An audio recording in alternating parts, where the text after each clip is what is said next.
Maqaa Abbaa, kan Ilmaa, kan Hafuura Qulqulluu, Waaqayyo tokko, Amiin. Nu haa baasu jalaa amantaa ganamaa tawaahidoo dagachuu, fedhii fooniif jennee Waaqayyo irraanfachuu,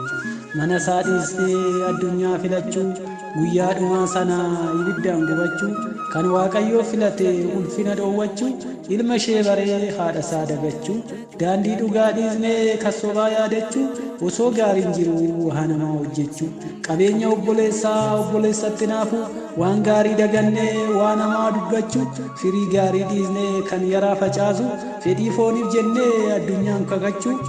mana Waaqayyoo dhiisnee addunyaa filachuu, mootummaa isaa dhabnee ibiddaan gubachuu, jaalala balleessinee jibba baay'ifachuu, soba irra dhaabbannee waan dhugaa irraa fagaachuu, Waaqayyo abbaa keenya ofitti mufachiisu, abboommi isaa dhiisnee asii fi achi fiigu, ulfina fannoo isaa ulfina dhoowwachuu, oolmaa gaaf jimaataa dagachuu,